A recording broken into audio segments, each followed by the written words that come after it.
नमस्कार दोस्तों, मैं राज भारद्वाज गुरु की नगरी अमृतसर से आपके लिए आज दोस्तों मैं एक छोटी सी कहानी लेके आया हूँ। ये कहानी दोस्तों गुरु के ऊपर आधारित है कि हम जो अपने जीवन में गुरु धारण करते हैं उनका कितना बड़ा महत्व होता है। और जो गुरु होते हैं हमारे, जो आत्मज्ञानी तत्वदर्शी गुरु होते हैं, जो हमें ज्ञान देते हैं, उनके ज्ञान में कितना बड़ा संकट भी हो तो वो भी निकल जाता है।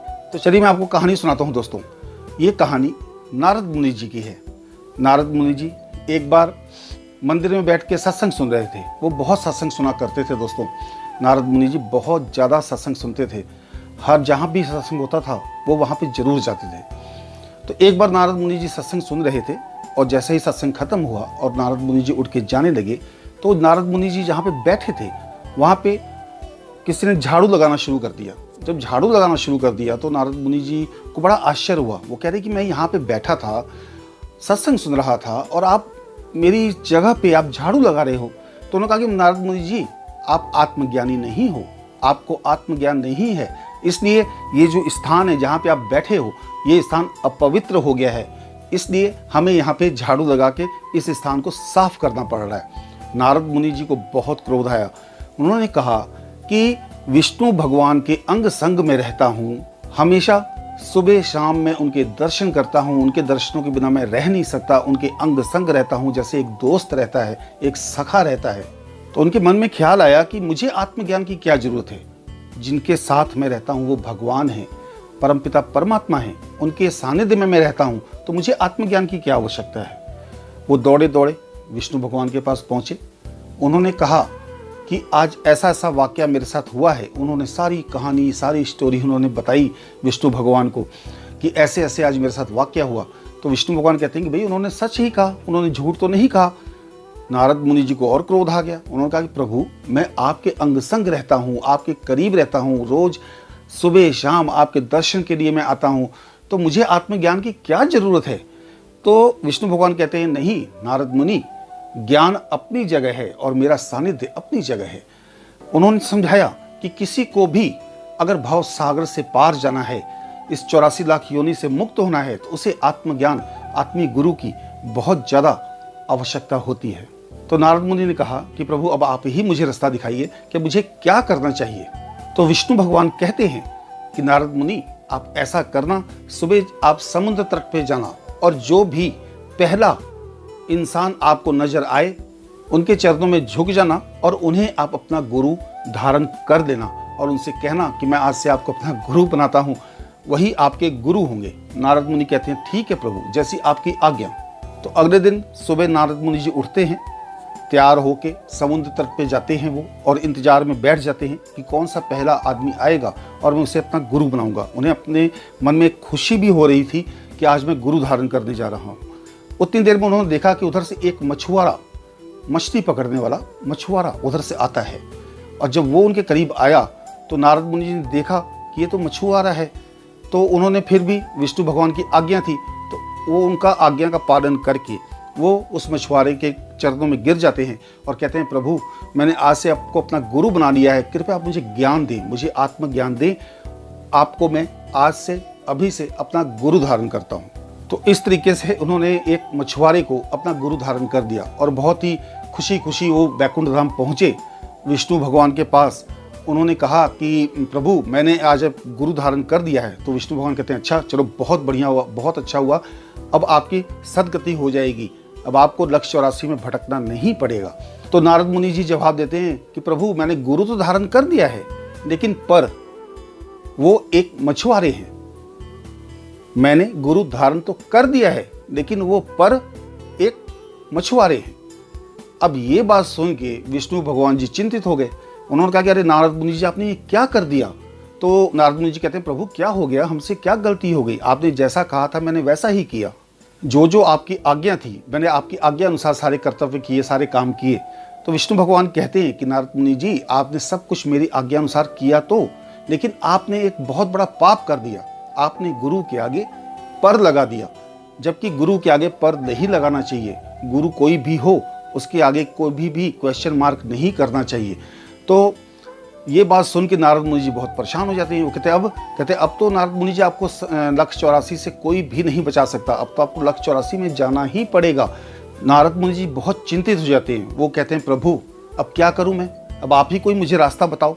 तो विष्णु भगवान कहते हैं कि रास्ता मैं तो नहीं बताऊंगा, जिनको आपने गुरु धारण किया है, जिनको आपने गुरु बनाया है, आप उनकी शरण में जाओ, वो आपको इससे निकलने का रास्ता बता सकते हैं। नारद मुनि जी वहां से चल देते हैं उन मछुआरे की तलाश में जिनको उन्होंने गुरु बनाया था। बहुत खोजा, वो उनको नहीं मिल रहे थे। वो बहुत परेशान हो जाते हैं। फिर बहुत खोजने के बाद उनकी मुलाकात अपने गुरु से हो ही जाती है। नारद मुनि जी उनको ढूंढ निकालते हैं और फिर वो तो उनके चरणों में गिर जाते हैं और कहते हैं कि कृपया करके मुझसे बहुत बड़ा पाप हो गया है और मुझे इस पाप से आप मुक्त कराओ। तो पूछते हैं कि नारद मुनि जी ऐसा क्या हो गया, आप इतना परेशान क्यों हो रहे हो। तो वो कहते हैं कि गुरु महाराज जी मैंने तो गुरु तो धारण कर दिया, मैं खुशी खुशी बैकुंठ धाम गया, विष्णु भगवान के पास गया। जब पूछा तो मैंने बताया कि हाँ भी मैंने गुरु तो धारण कर दिए हैं, लेकिन पर वो एक मछुआरे हैं, मैंने पर लगा दिया गुरु महाराज जी आपके आगे। तो उन्होंने बताया कि ये तो आपने बहुत गलत काम कर दिया नारद मुनि जी, आपने गुरु के आगे पर लगा दिया। तो जो उनके गुरु महाराज जी होते हैं, जो मछुआरे रूप में होते हैं, वो उनकी समस्या को समझ जाते हैं। तो वो कहते हैं कोई बात नहीं नारद मुनि जी, मैं आपको इस समस्या से निकलने का समाधान बताता हूँ। तो उन्होंने नारद मुनि जी को समाधान बताया। समाधान बताने के बाद नारद मुनि जी बहुत खुश हो गए। उन्होंने कहा कि ठीक है गुरु महाराज जी, आपकी बहुत बहुत कृपा कि आपने मुझे इस नरक से बचा लिया। अब मैं जाता हूँ, जैसी आपकी आज्ञा है मैं वैसा ही कार्य करता हूँ। तो जो उनके गुरु ने उनको आदेश दिया, नारद मुनि जी उस आदेश का पालन करने के लिए बैकुंठ धाम पहुँच जाते हैं।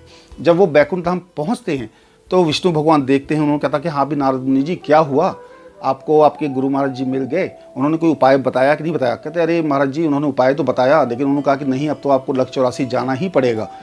तो नारद मुनि जी भी थोड़ा सा ड्रामा करने लगे, थोड़ा सा विष्णु भगवान के साथ खेलने लगे वो भी। तो उन्होंने कहा कि प्रभु एक ऐसा करो आप, अब लक्ष्य 84 में तो मुझे जाना ही पड़ेगा, लक्ष्य 84 योनि में मुझे भटकना ही पड़ेगा। तो कम से कम जहाँ पे मैंने जाना है वहाँ का मुझे नक्शा तो बना के दिखा दो आप कि लक्ष्य 84 होती कैसी है। मुझे कम से कम थोड़ा सा उसका नक्शा बना के आप दिखा दो तो मैं देख लूँ, कम से कम जाने से पहले मैं उस चीज़ को समझ लूँ कि लक्ष्य 84 कैसी होती है। तो विष्णु भगवान कहते हैं ठीक है नारद मुनि जी मैं आपको दिखा देता हूँ। तो विष्णु भगवान ने एक छोटा सा तिनका दिया और उस तिनके से ज़मीन पे उन्होंने ऐसे 4 खाने बना दिए अपने हाथों से। अपने हाथों से जब उन्होंने 4 खाने बनाए तो उन्होंने कहा कि ये 84, ये जो 4 खाने हैं यही 84 है, यही लक्ष्य 84 होती है नारद मुनि जी। इसमें ऐसे ऐसे कर्म, ऐसे ऐसे भोग आदमी को भोगने पड़ते हैं। तो नारद मुनि जी ने बिल्कुल देर नहीं की, जैसे उनके गुरु की आज्ञा थी उस आज्ञा का पालन करते हुए वो जो विष्णु भगवान ने अपने हाथों से 4 खाने बनाए थे उस पर वो जाके बैठ जाते हैं।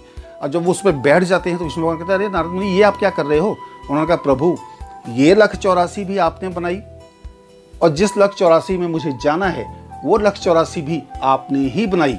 तो ये दोनों लक्ष्य 84 जो है ये आपके द्वारा ही निर्माण की हुई है। तो मैंने इस लक्ष्य 84 पे बैठ गया हूँ, मैंने अपना जो लक्ष्य 84 का भोग था वो मैंने यहाँ पे बैठ के भोग लिया है।